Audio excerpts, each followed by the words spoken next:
اب ہم تذکرہ کریں گے ارضیات کے بارے میں، جیولوجی۔ آج ماہرین ارضیات جیولوجسٹ یہ کہتے ہیں کہ زمین کا ریڈیس نصف قطر، ریڈیس اردو میں کہتے ہیں نصف قطر، وہ تقریباً 3750 میل ہے،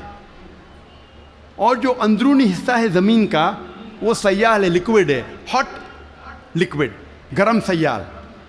اور اس میں کوئی جاندار چیز جی نہیں سکتی۔ لیکن اوپر کا حصہ ہے وہ سالڈ ہے، وہ ٹھوس ہے، اور اوپر جو سپرفیشل ارتھس کرسٹ ہے، زمین کی سطح، ارتھس کرسٹ، یہ بہت پتلی ہے،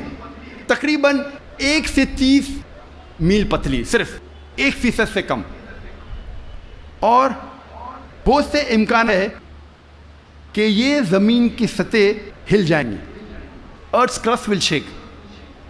آج سائنسداں یہ کہتے ہیں due to the folding phenomena it gives rise to mountain ranges, ایک فولڈنگ فینومینا ہے جس سے پہاڑ پیدا ہوتے ہیں، اور اس پہاڑ کی وجہ سے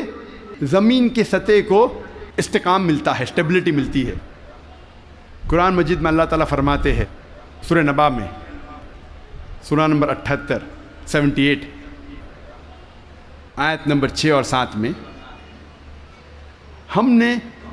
زمین بچھائی ہے، والجبال اوتادا، اور پہاڑ کو اوتاد جیسا بنایا ہے۔ اوتاد عربی میں کہتے ہیں کھوٹے کو، ٹینٹ پیگز، سٹیکس، میخو، اور ہم جانتے ہیں جب ٹینٹ پیگ کو زمین میں ہم ڈالتے ہیں، جب کھوٹے کو زمین میں ڈالتے ہیں تو اکثر حصہ زمین کے نیچے گڑ جاتا ہے، اوپری حصہ بہت کم رہتا ہے، 10% سے کم۔ جس طریقے سے آئس برگ پانی میں، برف کا گولا آئس برگ جب پانی میں دیکھتے ہیں صرف 10% پانی کے اوپر ہے، 90% سے زیادہ پانی کے نیچے، اسی طریقے سے پہاڑ جو اوپری حصہ ہم پہاڑ کا دیکھتے ہیں وہ کھوٹے جیسا ہے، میخو جیسا ہے، ٹینٹ پیگ جیسا ہے، اوپر کا حصہ بہت چھوٹا ہے، اکثر تقریباً 90% زمین کے نیچے ہے، اور اس کی وجہ ہے کہ زمین کو استحکام، اسٹیبلٹی دیتا ہے۔ قرآن مجید میں اللہ تعالیٰ فرماتے ہیں سورہ نازعات میں، سورہ 79 آیت نمبر 32 میں، اور سورہ غاشیہ سورہ نمبر 88 آیت نمبر 19 میں، ہم نے پہاڑ کو زمین سے مضبوطی سے بنایا ہے۔ We have placed on the earth mountain standing firm، زمین پہ ہم نے پہاڑ مضبوطی سے بنایا ہے۔ ارضیات میں،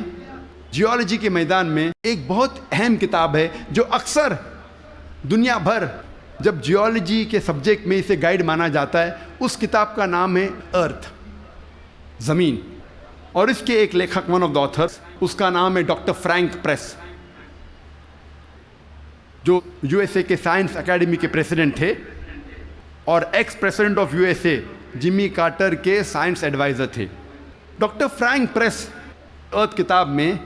پہاڑ کا نقشہ بناتے ہیں اور دکھاتے ہیں کہ پہاڑ کے جڑ زمین کے نیچے ہے، ویج شیپڈ،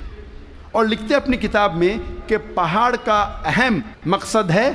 کہ زمین کو استحکام دینا، to give stability to the earth, اور قرآن میں ہو بہو وہی ذکر ہے 1400 سال پہلے، سورہ انبیاء میں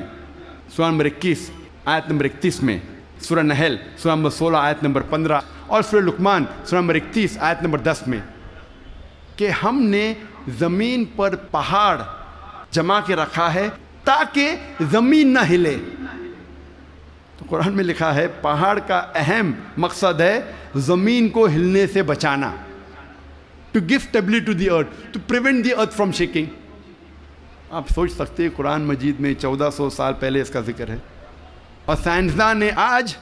کل حال ہی میں 50 سال پہلے، 100 سال پہلے، 200 سال پہلے اسے تسلیم کیا، اور قرآن میں اس کا ذکر 1400 سال پہلے ہے۔